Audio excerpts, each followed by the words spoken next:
திராவிட model என்றாலே நமக்கெல்லாம் ஞாபகம் வருவது வாந்தி. கொஞ்சம் விட்டா பேதி. அப்புறம் 10 வருஷங்களுக்கு ஒரு வாட்டி திமுகவ தமிழக மக்கள் ஆட்சியில உட்கார வைப்பாங்க. ஏன் நல்லாட்சிக்காகவா? இல்லங்க. ஒரு கேவலமான ஆட்சி, ஒரு தமிழர் விரோத ஆட்சி, ஒரு இந்து விரோத ஆட்சி, ஒரு தீய சக்தி ஆட்சி எப்படி இருக்கும் என்பதை மக்களுக்கு உணர வைக்க. அப்பதான் அடுத்த 10 வருஷத்துக்கு அதிமுகவுக்கு ஓட்டு போடுவாங்க. இது எப்பயும் நடக்கிறது தான். ஆனா அவங்க என்ன சொல்லுவாங்க? சினிமா முகத்தில் ஜெயலலிதாவுக்கும், எம்ஜிஆருக்கும் ஓட்டு போடுகிறார்கள் என்று. இல்லங்க. ஒரு ஆரவாரமற்ற ஒரு நல்லாட்சி அவர்கள் கொடுத்ததற்காக தான் தமிழ்நாட்ட 50 வருஷத்துல 32 வருஷங்க அவங்க ஆண்டாங்க. இப்ப இவங்க ஆட்சி பண்ணிட்டு இருக்காங்க. அடுத்த 10 வருஷம் அதிமுக ஆட்சி தான். சரி. இன்னைக்கு எல்லாரும் ரொம்ப ஒரு கேவலமான, சோகமான வீடியோ பார்த்தோம். ஒரு ஒரிசாக்காரன 4 புள்ளிங்க போட்டு வெட்டிக்கிட்டு இருக்காங்க. இதற்கெல்லாம் காரணம் டாஸ்மாகா, கஞ்சாவா, மெத்தா? ஏன்னா எல்லாமே சரளமா கிடைக்குது. எதுவுமே சொல்ல முடியாது. கஞ்சா அடிச்சுட்டு இந்த மாரிலாம் ஒருத்தன் செய்ய மாட்டான் அப்படின்னு ஒரு எக்ஸ்பெர்ட் சொன்னாருங்க. அப்ப இது ஏதோ ஒரு மெத்து, இல்ல சாராய போதையா கூட இருக்கலாம். அப்படித்தான் இதெல்லாம் பண்ணியிருக்கானுங்க. ஆனா இந்த மாரி சிறுவர்கள் இப்படி பண்ணுவதற்கு காரணம், இவர்கள் ரொம்ப ஈஸியா புரிஞ்சுக்கிறாங்க. இந்த இந்த கிரிமினல் இத. ஏன்னா, நீங்க இந்த சிறை கைதிகள் தான் பேசினா சொல்லுவாங்க. உள்ள அவங்க பேசிக்கிட்டு இருக்கிறதே பார்த்தீங்கன்னா, இந்த கேங் நான் வெளிய போனா போட்டுருவானுங்க. எனக்காக பார்த்துக்கிட்டு இருக்கானுங்க. அவனுங்க தனியா வந்தா நாங்க போட்டுருவோம். இதெல்லாம் இந்த சினிமால வரனால, இந்த இந்த சினிமா எடுக்குறானுங்க பாருங்க. இந்த கேங் வார், லொட்டு லொசுக்குன்னு. அது ஒரு கெத்துன்னு அவங்க தெரிஞ்சுக்கிட்டு இருக்காங்க. 2வது ஒரு வாட்டி ஒருத்தன் குற்றம் செய்து உள்ள வந்துட்டான்னா, அடுத்த தடவ அந்த ஏரியால வேற ஏதாவது பிரச்சனை இருந்தாலே, பிரிவென்டிவ் அரெஸ்ட்ன்னு சொல்லிட்டு முற்போக்காக அவன தூக்கி உள்ள வைக்கிறாங்க. அதாவது அவன ஒரு தொடர் குற்றவாளியாக ஆக்குகிறது சிஸ்டம். அப்படி தொடர் குற்றவாளியா சிஸ்டத்துல ஆக்குறனால, அவன் என்ன பண்றான்? உள்ள தான் வந்துட்டோம். எதுக்கு சும்மா வர்றோம்? ஏதாவது பண்ணிட்டு வருவோம். ஏன்னா குழந்தை, குட்டி, ஃபேமிலி எல்லாம் இருக்கு. அவங்களுக்கு ஏதாவது பண்ணிட்டு வரலாம்னு சொல்லிட்டு ஒரு 3 பசங்க கிரிக்கெட்ல உள்ள வந்தவனுங்க. என்னடா பண்ணீங்கன்னா, ஒரு தொழிலதிபர போட்டோம். ரூ. 1,00,00,000 குடுத்தாங்க. ஆளுக்கு 33,00,000. அத பெயில் கிடைச்சிரும். ஜாலியா வீட்டுக்கு போயிரும் சொல்லிட்டு ஒரு 2 1 1/2 மாசத்துல பெயில் வாங்கிட்டு வீட்டுக்கு போயிட்டானுங்க.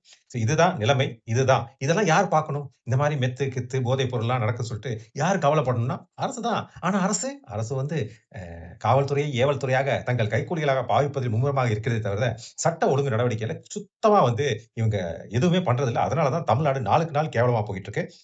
ஒரு அரசு ஊழியர்ட்ட பேசிட்டு இருந்தேங்க.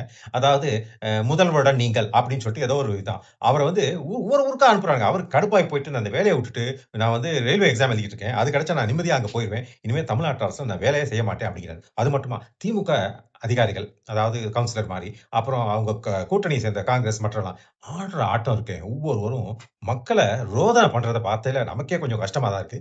என்ன பண்றது? இவங்க திருந்தவே மாட்டேங்கிறாங்க. ஏன்னா அதிகார திமிருங்கிறது தலையிலருந்து கால் வரைக்கும் இருக்கு. இத நீங்க அதிமுக காலத்துல பார்க்கவே மாட்டீங்க. அதான் நீங்க புரிஞ்சுக்க வேண்டியது. அப்புறம் தமிழர்களை கிட்டத்தட்ட ஒழித்துட்டு, தெலுங்கர்கள் நாடாக மாற்றுவதற்கு பெரிய ஒரு முயற்சி நடந்துட்டு இருக்கு. அதான் அந்த பெரியார் பேர அந்த வளைவுக்கு வச்சதே. அத நாம் தமிழர்கள் அடிச்சு ஒடுக்கி, நொறுக்கி அத தூக்கிட்டாங்க. பட் தமிழ் வளர்ச்சிக்கு கூட ஒரு தெலுங்கரா போட்டுருக்காங்களாம். திருவண்ணாமலையில என்ன நடக்குதுன்னு உங்களுக்கே தெரியும். திருவண்ணாமலை போய்னா நம்ப என்ன சொல்றது? திருப்பதி மாரி ஜெர்கண்டி ஜெர்கண்டிங்கிறானுங்க அங்க கூட. இந்த மாரி தமாஷாலாம் நடந்துட்டு இருக்கு. ஸோ 10 வருஷத்துக்கு ஒரு முறை தீய சக்தி என்றால் என்னவென்று மக்கள் தெரிந்து கொள்வதற்காக திமுக ஆட்சி வருது. அ அது வரும்பொழுது நம்ம வரவேற்போம். போகும்பொழுது, ஐயோ! அப்பா தப்பிச்சுட்டோம் அந்த நிலைமையில தான் இருக்கோம். கஜானா சுத்தமா காலி. நீங்க கொஞ்சம் உணர்ச்சி வசப்பட்டு எங்களுக்கு மாற்றம் வேணும்னு விஜய்க்கு ஓட்டு போட்டுறாதீங்க இந்த எலக்ஷன்ல. ஏன்னு கேட்டீங்கன்னா, கஜானா காலி. நிலைமை ரொம்ப மோசமா இருக்கு. கிட்டத்தட்ட அ என்ன சொல்றது? லா அண்ட் ஆர்டர் அதாவது ரொம்ப கேவலமா போயிட்டு இருக்கு. சட்டம் ஒழுங்கு என்பதே சுத்தமா கிடையாது. ஒரு அடக்குமுறை வேண்டும். ஒரு அயர்ன் ஹேண்ட் அதாவது என்ன சொல்றது? இரும்பு கரங்கள் கொண்டு அடக்க வேண்டியிருக்கு. இந்த மெத்து, இந்த புளியம்பு நியூசன்ஸ் பிளஸ் இந்த போதைப் பொருள் சமாச்சாரம், டாஸ்மாக் போதைகள். போதைகள்னா மெத்து, கஞ்சா அப்புறம் சாராயம். எல்லாமே ஒடுக்க வேண்டியிருக்கு, ஒழிக்க வேண்டியிருக்கு. இதுக்கு ஒரு விஷயம் தெரிஞ்சவர் தான் நமக்கு வரணும். எடப்பாடி போன்றவர் வென்றா சுத்தமா கிளீன் பண்ணிருவாரு. அதுக்கப்புறம் 2031ல நீங்க விஜய கூப்பிடுங்க, இல்ல சிவகார்த்திகேயன கூப்பிடுங்க. யார வேணா கூப்பிடுங்க. ஏன்னா தமிழ்நாடு சுபிட்சமா இருக்கும் பொழுது யார் வேணா ஆட்சி செய்யலாம். தமிழ்நாடு கேவலமாக இருக்கும் பொழுது, ஒரு திறமை வாய்ந்த முதல்வர், அதாவது அரசியல் ஊறிப்போன ஒருவர் தான் நமக்கு வேணும்.